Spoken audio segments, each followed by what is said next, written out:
গত কয়েকদিন ধরেই খালেদা জিয়ার অসুস্থতা নিয়ে এটা বাংলাদেশের সংবাদপত্র বা সাধারণভাবে মিডিয়া, সব ধরনের মিডিয়ায় এটা চাপ সৃষ্টি করে রাখছে, প্রধান সাবজেক্ট হয়ে আছে এটা। গতকালকে মানে গত রাত্রা 12টার পরে তার চলে যাওয়ার কথা ছিল এয়ার অ্যাম্বুলেন্সে করে লন্ডনে, কিন্তু কোনো না কোনো কারণে এটা হয় নাই। নানান সবগুলো ব্যাখ্যা যে মানুষ পছন্দ করছে এমন না, ব্যাখ্যা অনেক সময় অনেকগুলা দিচ্ছে পার্টি থেকে, বিএনপি থেকে। ডাক্তার একরকম ব্যাখ্যা দিচ্ছে, যা হয়তো স্যাটিসফাই করছে না পাবলিকের কোয়ারি বা কৌতূহল। ঠিক একই রকমভাবে মির্জা ফখরুল ইসলাম যেভাবে ব্যাখ্যা দিচ্ছেন, অলওয়েজ একটা ইফ নট বাট শর্ত দেওয়া থাকছে, এটা হলে একটা কিছু বলছে, কিন্তু ওটা হলে তাহলে এটা হবে, এরকম শর্তযুক্ত। ফলে আসলে কি বলতে যাচ্ছে, কি হচ্ছে, এগুলো নিয়ে দ্বন্দ্ব আছে। ফাইনালি যাওয়া হয়নি। আজকে দায়ী করা হয়েছে যে অ্যাম্বুলেন্সটাই নেই, এয়ার অ্যাম্বুলেন্সই খারাপ, ত্রুটি। এখন কালকে কি বলবে আমরা জানি না। এই হচ্ছে বাংলাদেশের রাজনৈতিক পরিস্থিতি। এরই ভিতরে যেটা আমার এখনকার মূল সাবজেক্ট, এরই ভিতরে গতকালকে বিএনপির একটা প্রতিনিধি দল নজরুল ইসলাম খানের নেতৃত্বে নির্বাচন কমিশনের সাথে দেখা করতে গেছে। আমাদের রিপোর্টিং এর অবস্থা এত খারাপ, এক্স্যাক্টলি তারা কি কারণে দেখা করতে গেছেন, একটা তো তাদের ঘোষিত একটা তো কিছু থাকবে কারণ, যে আমরা অমুক বিষয়টা নিয়ে আলোচনা করতে ইলেকশন কমিশনে গেছি। আমি অন্তত 5-7টা পত্রিকা ঘাটলাম, কোথাও নাই এটা স্পেসিফিক্যালি বিএনপির কোনো ভাষ্য যে তারা ঠিক কি নিয়ে আলোচনা করতে গেছে। আলোচনা করছে অনেক কিছু নিয়েই, কিন্তু তা দেখে আমাদের সিদ্ধান্ত দেওয়া হচ্ছে। আমরা কি এটা শুনতে চাইবো না যে আসলে বিএনপি কি জন্য গেছে বলে মনে করে, প্রধান কারণটা কি? কারণ অনেক কিছু থাকবে। এনআইডি না হলে পাসপোর্ট দিয়ে ভোট দিতে হবে, এ ধরনের একটা অনুরোধ করেছে তারা নির্বাচন কমিশনকে। কিন্তু এটা তো মূল বিষয় না। এটা কথা হয়েছিল বলে রিপোর্ট হচ্ছে যে যারা প্রবাসী ভোটার তারা এনআইডি ছাড়াও যেন পাসপোর্ট সাথে থাকলেই ভোট দিতে পারে, সেরকম একটা অপশন রাখার প্রস্তাব করেছে তারা। তো এরকম অনেক ছোটোখাটো প্রসঙ্গ রিপোর্টের মধ্যে আছে, কিন্তু মূল প্রসঙ্গ কি, কেন তারা গেছিল ইলেকশন কমিশনের অফিসে, সেই কথাটা নাই কোনো পত্রিকায়। তবুও কিছু পত্রিকায় এই ইস্যুতে যে হেডলাইন করেছে, সেই হেডলাইনটা আমার ইন্টারেস্টিং। আমি পড়ছি, শুনেন।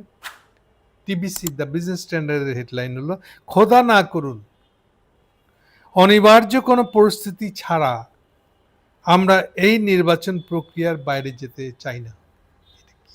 বিনা মেঘে বজ্রপাত, ইলেকশন পিছানো কথা বলতেছে কেন? কেউ কি বলেছে নির্বাচন কমিশনের নির্বাচন পিছানোর কোনো কি আওয়াজ উঠেছে কোথাও থেকে, কোনো কর্নার? না, উঠে নাই। কিন্তু আমরা যদিও দেখছি যে গত মাস থেকে বলা হচ্ছিল 5 তারিখ, ডিসেম্বরের 5 তারিখ, এরপরে আসলো 7 তারিখ, এরপরে বলা হলো না সেকেন্ড উইক, এরপরে বলা হচ্ছে সেকেন্ড উইকের পরে। এই যে বারে বারে তারিখগুলো বদলাচ্ছে, এটা একটা লক্ষণীয় জিনিস। এখনো অনেকে সন্দেহ প্রকাশ করছেন যে আসলে কি শিডিউলটা ঘোষণা করবে। যদিও আপনাদেরকে মনে করায় দিতে চাই, এরকম ইলেকশনের শিডিউল আগেও ঘোষণা হয়েছে। এমনকি 1/11 বলি যেটা আমরা জানুয়ারি মাসের 11 জানুয়ারি, জানুয়ারি মাসে, মানে 1/11 বলতে যেটা বুঝি মঈন ফখরুদ্দিনের যে সরকার, সেইটা যে 11 তারিখে টেক ওভারটা হয় মঈনদের ক্ষমতা দখল, ওই মাসেই কিন্তু আরো 11 দিন পরে 22 জানুয়ারি ইলেকশন হওয়ার কথা ছিল। ফলে ইলেকশন, অর্থাৎ ইলেকশন শিডিউল ছিল 22 জানুয়ারি। ফলে ইলেকশন শিডিউল থাকলেই যে ইলেকশন হচ্ছে আবার তাও না। এসব মিলিয়ে যখন কালকে এই বক্তব্যটা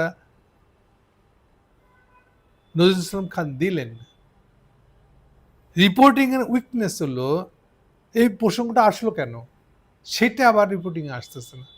অদ্ভুত ব্যাপার। এটা কি উনি যেচে বললেন, নাকি কেউ ওকে জিজ্ঞেস করেছিল কোনো প্রশ্ন? আমরা কেউ জানি না। আমি পত্রিকাগুলা তন্ন তরে করে খুঁজে দেখছি, কোথাও এই রিপোর্টটা নাই, এই পার্টটা নাই।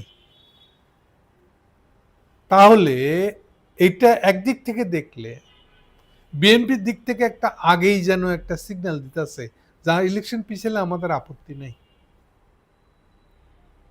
এটি আবার কেন ইলেকশন পিছাবে, এই কথা তার মাথায় আসছে কেন? যারা এখনই নির্বাচন চায় আর দল, কত প্রায় 1 বছর ধরে তারা এখনই নির্বাচন চায় বেড়াইতেছে। 1 বছর কি, ইউনূস সাহেব আসার পর থেকে এখনই নির্বাচনের অবস্থা তাদের। তো তারা এখন ইলেকশনের পিছানোতেও পারে এমন বলছে কেন? অনিবার্য কারণবশত। অনিবার্য কারণটা কি হইতে পারে? মানুষের মনের সন্দেহ আরো বাড়ায় তুলতেছে তারা।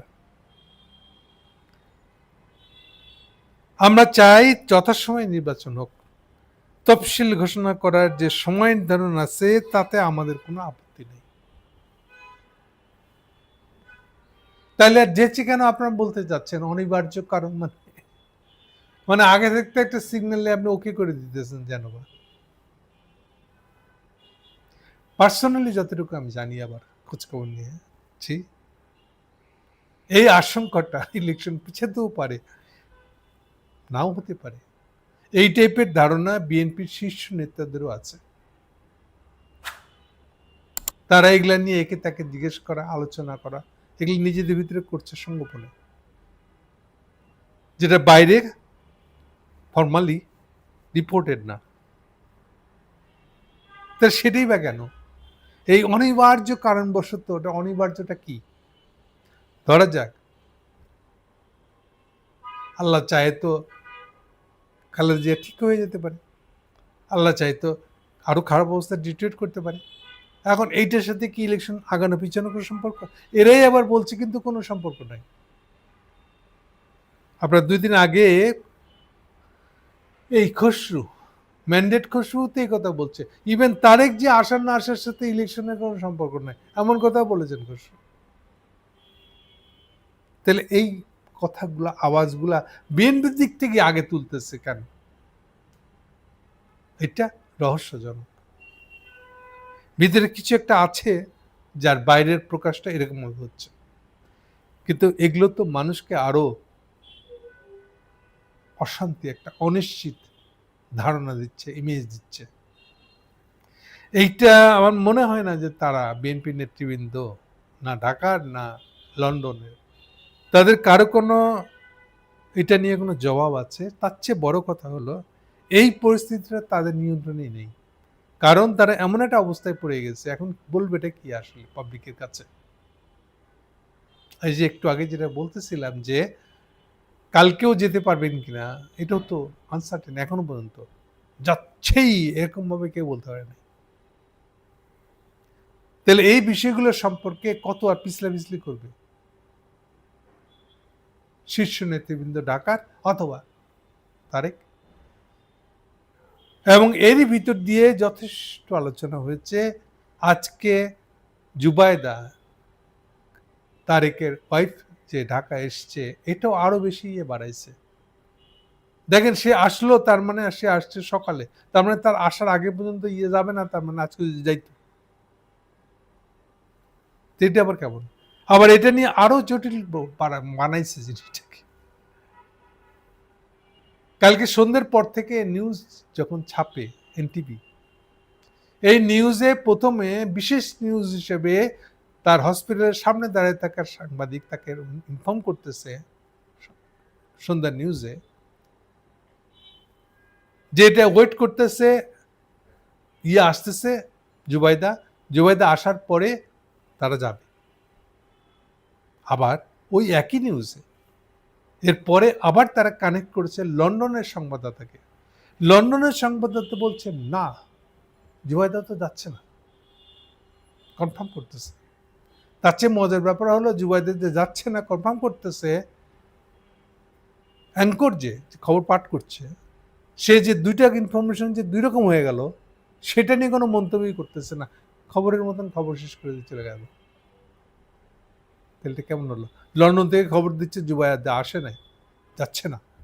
অথচ যেই টাইমে খবরটা হচ্ছে সেই টাইমে অলরেডি জুবাইদা এয়ারপোর্টে পৌঁছে গেছে। কারণ তার ততক্ষণে প্লেন ছাড়ার সময় হয়ে গেছে। তাহলে এই কি জানি একটা চলতেছে ভিতরে। এই কৌতূহলগুলো রেখে দিচ্ছে মানুষের মনে, এবং দিনকে দিন বিএনপি নেতৃবৃন্দ তাদের বিশ্বাসযোগ্যতা যে তারা ঠিক কথা বলছে কিনা এই নিয়ে প্রশ্ন তুলে দিয়ে বসছে অলরেডি। এবং বুঝে নিত সঠিক কথাটা যদি বলতে না পারে কনভিনসিংলি, মানুষ যাতে মানে যে হ্যাঁ ঠিক আছে আপনি সত্যি কথা বলতেছেন, এটা যদি না মানেন তাহলে যে সমস্যাটা হবে, সত্যি কথা বললেও মানুষ বিশ্বাস করবে না। এইসব ক্যাচালের ভিতরে বিএনপি যাচ্ছে। সবচেয়ে খারাপ কথাটা তার মানে সারাংশে বলি, এই যে যদি কোনো আনওয়ান্টেড জিনিস চলে আসে, এই কথাটা নজরুল ইসলামের মুখ দিয়ে বলাটা সবচেয়ে কনফিউশন তৈরি করছে বাংলাদেশের মানুষের মনে। Thank you.